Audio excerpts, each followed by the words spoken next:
God, that would be so dumb. I would be so pissed. God.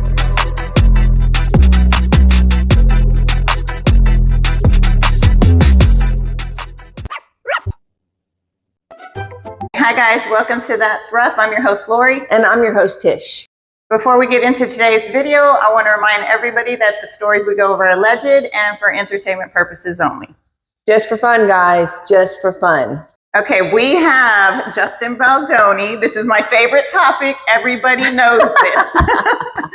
He finally, after 2.5 years, has spoken. Him and his wife, Emily, put out a video. We'll share this video with you guys. Hello. Hi. We have not done this in a while. We haven't. So we have not spoken publicly for the better part of the last 2 years. And it's not because we haven't had anything to say, Right. because Lord knows we have. But it just felt like every time we went to make a video like this, we wanted to speak, something was telling us not to. It just didn't feel like the right time. And we were talking about it and feeling into it and praying about it, and this feels like the moment. so here we are. That being said, there's so much to say, and it makes it hard to speak. It makes it hard to figure out what is right for. And we're not going to say it all for in this specific moment. Yeah, of course not. But what does feel important is that we can genuinely say that we are sitting here today feeling immense gratitude for so many things and so many people and so many things that have happened to us. Gratitude has saved us. It has. And I also feel that it's important as we say that, in that gratitude, it doesn't negate the injustice and the pain that we have also felt in the last few years. And we've had to wrestle with so many things and try to understand so many things, like how could something like this even happen? Let alone disguised as a fight for women. So much to unpack. I feel like it was a genuine video. I think they're genuine people. I don't feel like they're out to gain anything. I really think, because all this time they could have talked. They could have said something, and they didn't. Now, all of a sudden, when everything's over, they send out this like genuinely good, Heartwarming. It is heartfelt. Is that what the article put out? Yeah. And it said if it was heartfelt or heartwarming or creepy. Or creepy, yes. I don't know. I don't think it was creepy. I think that, but I'm also a Justin Baldoni fan. So am I. I It was think not he's a creepy genuine at all. person. I didn't think it was creepy. What's creepy is that headline. Like, what is wrong with you if you can't look at the video and tell if this was heartfelt or creepy? Something is wrong with you. The thing is that those are Blake Lively fans. That's why they're like that. Because they're just rude, I think. But I could be wrong. No, I'm not usually. I think... just ask Conrad. I'm never wrong. Yeah, exactly. Just like about Gail and Joy today. I told you that was not her name. We saw somebody at the restaurant and we knew it was Joy. They were adamant. She was adamant, and my fiance was adamant that her name was Joy. And I said, I'm pretty sure that's not her name. I even said she is a hairdresser. She is Hair by Joy. That was not her name, because I looked her up and I was right. I don't know when these people are going to listen to me. I was right. I say her middle name is Joy. Conrad said her Christian name that we gave her was Joy. Anyways. Okay, so we have a local celebrity, Lori. Oh, no. We'll have to show you her commercial that she's in. Tell us about it. Yes, but I'm going to show you a clip. Go ahead, close your eyes. Do not watch it. This isn't just a place. It's something we belong to. Made of early mornings. Made of extra innings. Made of quiet sacrifices. A community that never stops believing, even on the days when the dream feels out of reach. This is proof of what this community is made of. We are champions. We are Bravo. No, it's a good commercial. I saw it. It was so my daughter works at the Honda dealership. And so they needed some people to be in this commercial, and they asked me if I wanted to do it. And they said I would get to show my books. So since I don't really do much advertising with my books, I never even, I can meet people and not tell them that I write and that I have books. Like, I don't bring it up ever. And so since they said I could show my book, I thought, oh, well, that's a good opportunity for me. Okay, I'll do it. So I did this commercial, and it's a disaster. It is not. You're being silly. It's not. I was like, I don't like the way my hair looks. I don't like the way my makeup looks. I don't like the way I'm standing. Why did I hold my book like that? Like, everything I could say bad about it. Yeah, no, I thought it was a good commercial. Thank you. And apparently now a lot of people have been seeing it. At first I was like, oh, I haven't heard anything. I guess, it doesn't get aired that much. But now a lot of at work, it just family. Hey, I saw your commercial. And I'm like, oh my God. Well, we have a local celebrity in our presence. So we'll let you be the judge of that commercial. Yes. And buy my books, guys. On Amazon. So let's talk about the Nolan Wells case. That is the 18-year-old boy that was on his, out in Mississippi with his friends for the 4th of July. I remember seeing that. I didn't really dive into that, but I did see a little clip, like one of his friends was being interviewed. Yeah. Did any investigators ever speak to you about what you saw that day? No, sir. Really? Okay. Cops have not talked to you yet.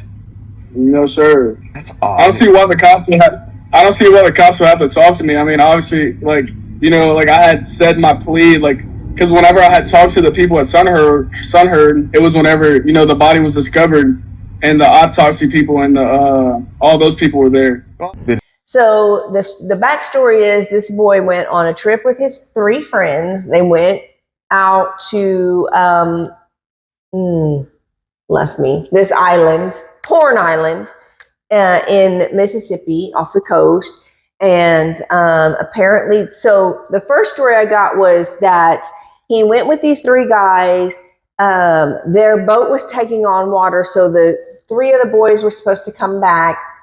Nolan said he wanted to stay with a girl that he had met there, and that he was going to get a ride with someone else. Well, then I guess 11 o'clock that night, when they realized that he was nowhere to be found, the friends called the Coast Guard, called the boy's mom, and they began the search for him. However, these 3 boys had Nolan's phone, had Nolan's wallet, and so now there's a lot of questions. Did these 3 boys do something to him? Did they, and apparently, according to the family, that there was a lot of stuff that was deleted off of his phone. They did end up finding his body, rest in peace, Nolan, found his body 2 days later.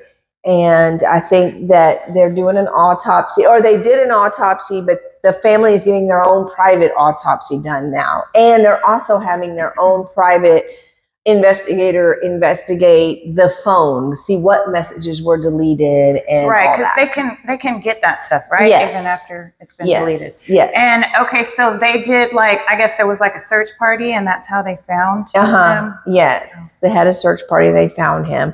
Now, I don't know either way. The story. I don't know these people personally, so I can't say one way or the other. But this has turned into a race thing. He was the only African American boy with 3 white kids, and now it's turned into, these white kids did something to him. I have no say either way because I don't know. I don't know the story. Right. I don't know these people. I just think it's a sad, sad story. This boy had so much going for him. He was an athlete. He was in college, and he just went there to have a good time with his friends, Right. Well, I think it's already suspicious that his phone stayed on the boat, right? When they left him, they had the phone. But a lot of people are saying that when you're out, which is true, a lot of people, for me, instance, I don't take my phone out with me in the water. You know what I mean? I leave it behind sometimes, or I put it in like a waterproof bag or whatever. But these are young kids. They never separate from their phones. Right. Well, especially if he said, I'm going to stay. Right. Why didn't he's not going to let his phone take off with the boat. Exactly. And the girl that he supposedly stayed back with has lawyered up. The 3 other kids have lawyered up. Okay, and so the girl says, yes, he stayed with me. But she also said the last she talked to him that he was going to get on the boat with those kids and leave. Oh, so they're saying no, he was with her. She's saying no, he left with y'all. And I think too, a lot of the speculation is like, oh, why'd they all lawyer up? Why did they all lawyer up? Because they're guilty? You know, I mean, who knows? I mean, it could have just been in their best interest to lawyer up, because this case is obviously going to take national attention, especially being young, especially being in the South, especially being racially motivated. Like, who knows, like what the family decided. You know, it could have just been a safety net. Again, I'm not making any, you know, I'm not leaning one way or the other. I'm not going against these people or for these people. I'm just saying, I'm trying to be playing the devil's advocate here. Like, you know, this family could have just thought it was in their best interest to get a lawyer just because they knew this case was going to be a big deal, you know? But I'm glad that the family, Nolan's family, has decided to get their own investigators involved, because to me, you're unbiased. You are, you know, I don't know. I know that the South creates a lot of racially motivated issues, but, you know, I don't know. I wasn't there, so I can't say. It's sad. Either way, it's sad. Young boy lost his life. It's scary. It's scary to think you're with your friends, so you feel protected. You trust your friends, right? So, I mean, it's sad, and I guess we'll see what happens. But I mean, I just pray for the families, all the families, actually. I mean, I pray for Nolan's family, especially they lost their son, but I pray for the other people that are involved, the people that were friends. You know, if they are getting accused of something that they didn't do, or blamed for something that wasn't their, you know, it's just a lot. It's a lot of different ifs, if this, then that, you know. I want to pray for all involved. Okay, so I have a question. Where was his body found? Like, I feel like they said it was on the shore of the island, like he washed up, basically. And I feel like the first autopsy, the medical examiner said it was an accidental drowning. And I think that's why the family is questioning more, wanting more. So they're having their own investigators, which is, I mean, if it were my kid, I would want my own investigation. Oh, for sure. So that's, I mean, that, to me, that's a good idea to do, period. Either way, you know, but it's sad. And I hope for the best that this wasn't a racially motivated crime. I hope it was just a terrible accident, but you know, we don't really know that yet. And, you know, we'll see what happens. We'll keep you updated. Yes. Okay. So what you got now? We were going to go over, oh my gosh, did you watch the fight? Oh, what was it? The 20-second fight? I don't know what it was. It was, yes. So you can't even really call it a fight. Yeah, it's not a fight. So I did watch it. And like I told you, I said, man, I was falling asleep on all the other ones before the fight. And then I said, oh, I got to stay awake for this one. For the main event, I freaking missed the good fight. You blinked I and missed it was the over. good fight because I was dozing off. And then the crappy fight, I freaking was awake for. And it was 2 seconds. I don't know. It felt like 2 seconds and it was over. But my opinion, he was hurt beforehand, because even Conrad made the comment, like, look, he's so unsteady on his feet. He was taking off his shoes. We'll show you the video. Enter the octagon in the inspection zone.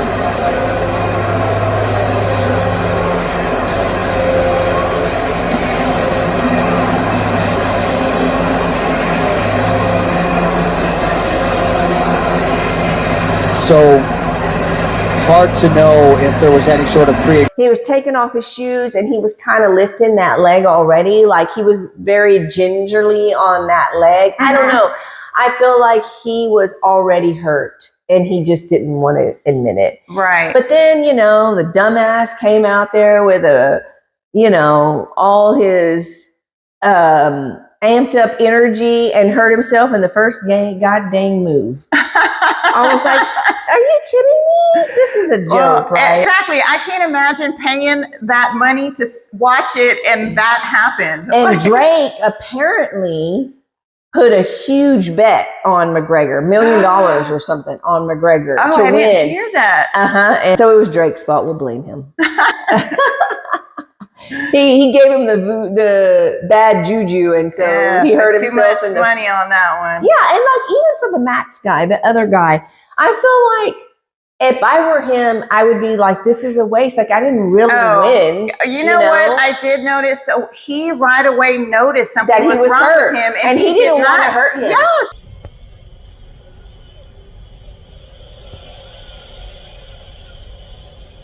Okay, so, but here's the thing, like they're saying, like he could have made a highlight reel. He could have just pummeled him, and he chose not to. So to me, that is a good sign of a good fighter because Max wanted to win the legit, real way, not take advantage of someone that's already down. I agree. So I give props to Max Holloway for sure. I think he did. I think he did what was the right thing to do, which is a lot of fighters wouldn't do. They would take advantage of that. And that's and their excuse would have been like, well, I didn't notice. I was in the moment. I was in the moment, right? But he noticed right away. He did. So I thought that was pretty cool. Yeah. So guess what tomorrow is? Is it your birthday? No. Happy birthday! Tomorrow is July 13th. James Franco. July 7/13 at 7/13, and it's AM, guys. So 7/13 in the morning on Monday, July 13th. Supposedly, we'll get some answers. We'll see. Oh yay! I've been waiting for that. He did put out another video, and like he was somewhere on the street talking to somebody. I won't tell you where I am, but I'm going to talk to my friend, and I'll get a little confirmation that this shit is real, okay? Alright? Hey, did you see the videos? I'm worried for you. What? I'm worried. What do you mean you're worried? You go too far. You go too far. Slow down. What? You're not slow down. No, but I would think of anyone that you would believe me. What are you on? You know I'm sober. I don't do anything. I know. Not anymore. No, come on. No, seriously. It's becoming too tense, And it kind of, I mean, they're starting to look kind of sketchy, and I'm like he's just acting. Yes. Well, we'll find out tomorrow. I hope we get to see in his garage. Highly doubt it. Maybe he's been painting an alien. Oh God, that would be so dumb. I would be so pissed if that's what happened. And you're like, I told you guys there was an alien in my garage. Yes, that's so dumb. I hope not. But anyways, we'll see tomorrow. We'll let you know. If the world will probably already know by the time we do another podcast, but we'll let you know. But we'll still follow up on it. Yes. All right, guys. Thanks for joining us today. We'll see you next week. Bye.